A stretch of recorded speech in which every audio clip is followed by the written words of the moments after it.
तो ये जो रिकॉर्डिंग करने वाला जो एक वस्तु है बा हमारी जो वृत्ति है उसको कहते हैं चित्त। तो वो चित्त उसको रिकॉर्डिंग करता रहता है। ये एक जन्म के लिए नहीं, आपको जितना जन्म बीत जाएगा वो रिकॉर्डिंग ऐसा ही बना रहेगा। तो वहां बोलते हैं जैसे यमराज जी है, तो यमराज जी के जो मंत्री है, यम तो राजा है, यमलोक के राजा है यमराज, तो उनके मंत्री कौन है? कौन है मंत्री उनके?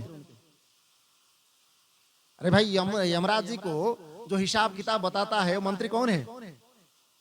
उसका नाम है चित्रगुप्त। तो चित्रगुप्त यमराज के मंत्री है। तो चित्रगुप्त कौन है? कौन है चित्रगुप्त? चित्र मतलब क्या हुआ? फोटो। जो फोटो हम लेते हैं उसको बोलते हैं चित्र। और गुप्त मतलब हुआ सीक्रेट, मतलब जो हमको बिना जाने, हम जानते भी नहीं हम उसके बारे में, वो गुप्त रूप से हमारा फोटो ले लेता है, तो उसको बोलते हैं चित्रगुप्त। कौन है वो? हम खुद। अहमेव तस्य साक्षी कर्म एव मम इति। मैं किया हूं, ये कौन बोलता है? मैं बोलता हूं। तो मैं किया हूं तो उसका फल भी मुझे चाहिए। कौन बोलता है? मैं ही बोलता हूं। तो उसका साक्षी कौन है? मैं हूं।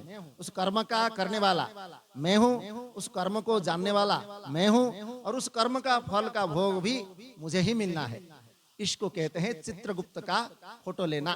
उसने हमने जो जो किया, जैसे कई बार हम सोचते हैं हमारे आसपास कोई नहीं है, कोई देखने वाला नहीं है, हम कुछ भी कर लेंगे। कौन देखता है? खुद हम देख रहे हैं उसका, हम साक्षी है। तो हमारे अंदर ही वो फोटो खींच लेता है वो, और फोटो खींच करके वह अंदर रहता है। तो वहां हम जब यमराज के पास जाएंगे तो फिर वो हिसाब क्या किया, तो फिर उसका हिसाब देना पड़ता है। मैंने अपने इतने जो 50 साल 60 साल 70 साल जिया, बस ऐसे ऐसे सब किया। अब ऐसा करते करते तुमको क्या मिला? बोले कुछ नहीं, जो जो जो पाप किया तुम उस पाप फल भोगना पड़ेगा। तो फिर उस पाप का फल क्या मिले, तुमको क्या मिलेगा?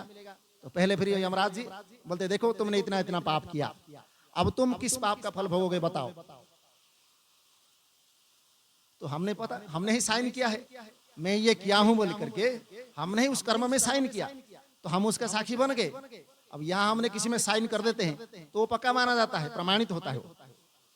वैसे ही हमारे अंदर हमने साइन कर दिया कि ये मैं ही किया हूं, और वो अंदर छुपा हुआ है, मतलब उसको रिकॉर्ड करके रख दिया गया है। और जब हमारा समय आता है वो हमारे सामने आता है। फिर आप ऐसा मत सोचो कि हमने कर लिया तो मुझे कोई देख नहीं रहा है। यहाँ तो स्वयं ही भगवान ने आपके अंदर वो कैमरा फिट करके रखा है, और वो कैमरा बार बार फोटो खींचता रहता है। इसलिए उस कैमरा का वो जो खुफिया कैमरा तो हम बाहर देखते हैं, लेकिन हमारे अंदर ही खुफिया कैमरा है, वो सब फोटो ले लेता है। इसलिए आप ये मत सोचो कि मैं कुछ पाप कर रहा हूं तो कोई हमको देखेगा नहीं, हमको कोई बताएगा नहीं। दुनिया को तो धोखा दे सकते हैं, लेकिन अपने आप को तो धोखा नहीं दे सकते। तो इसलिए इसको कहते हैं चित्त। वो चित्त ही हमारा सब संस्कार है, और वही संस्कार हमको जन्मा जन्मांतर में प्राप्त होता रहता है। हमारा कर्म में क्या लिखा है, हमको आगे क्या जन्म होने वाला है, हमारा आगे क्या मिलने वाला है, हम कैसे बनने वाले हैं, ये आपको पहले से तय हो जाता है।